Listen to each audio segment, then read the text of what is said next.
Problem से solution तक, astro तक, नो योर फेट।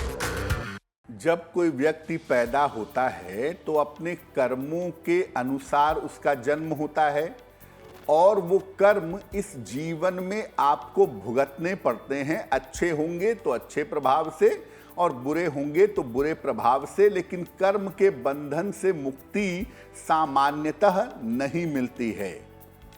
क्या करें कि पूर्व कर्मों के ऋण से, पूर्व कर्मों के प्रभाव से छुटकारा मिले? सुबह स्नान करके एकादशी व्रत का मैं पूजन करूंगा या करूंगी, ये संकल्प लीजिए। 10 बजे के पहले स्नान करके ये संकल्प लीजिए। सूर्य भगवान को अर्घ्य दीजिए, जल दीजिए और केले के पौधे में जल डालिए। भगवान विष्णु को पीले फूल अर्पित करना आपके लिए बहुत अच्छा होगा।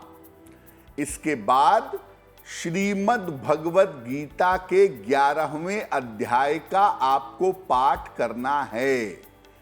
श्रीमद् भगवत गीता का 11वां अध्याय बहुत महत्वपूर्ण है और इसको पढ़ने से निश्चित रूप से आपके पाप कम होंगे। आप चाहें तो भगवान विष्णु के मंत्र का जप भी आप कर सकते हैं।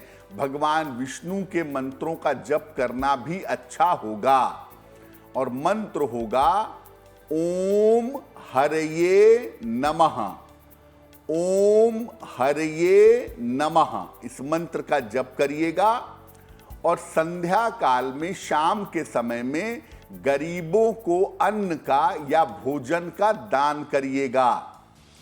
अगर आप पाप मोचनी एकादशी पर ऐसा करते हैं तो आपके पापों का प्रायश्चित होगा।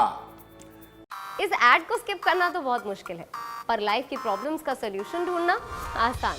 प्रॉब्लम से सोल्यूशन तक, एस्ट्रो तक, नो योर फेट।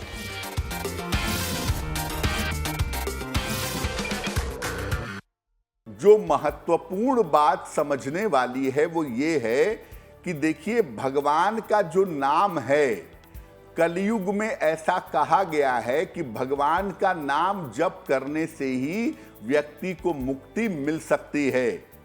तो आप पाप मोचनी एकादशी पर पूरे दिन और पूरे रात खाते पीते, चलते फिरते, सोते बैठते, उठते जगते भगवान के नाम का स्मरण करते रहिएगा। जितना ज्यादा से ज्यादा आप नाम जप करते रहेंगे, आपके पापों का जो प्रभाव है वो निश्चित रूप से नष्ट होता चला जाएगा। देखिए, पाप मोचनी एकादशी पर भगवान के हरि स्वरूप की पूजा इसलिए की जाती है क्योंकि हरि शब्द का अर्थ होता है हरण करने वाला। हरति पापम इत्यर्थे हरि। जो आपके पापों का हरण कर ले वो हरि हैं। भक्त अगर अपने जीवन में चाहे प्रयास करके अपने पापों को समाप्त कर दे तो ऐसा वो कभी नहीं कर पाएगा, अनंत जन्म लगेंगे। इसीलिए भगवान समय समय पे उसके पापों को स्वयं ग्रहण कर लेते हैं, उसके पापों का बोझ हल्का कर देते हैं और इसीलिए उन्हें हरि कहा जाता है। तो मामला पाप मोचनी एकादशी का है, जिसमें आपके पापों का प्रायश्चित होता है, भगवान आपके पापों का हरण करते हैं। इसीलिए पाप मोचनी एकादशी पर हम भगवान के श्री हरि स्वरूप की पूजा करते हैं। एस्ट्रो तक ऐप पर आपको मिलेगा भविष्य से जुड़े हर सवाल का जवाब। डाउनलोड कीजिए एस्ट्रो तक ऐप और चुटकी में जुड़िए इंडिया के बेस्ट एस्ट्रोलॉजर से।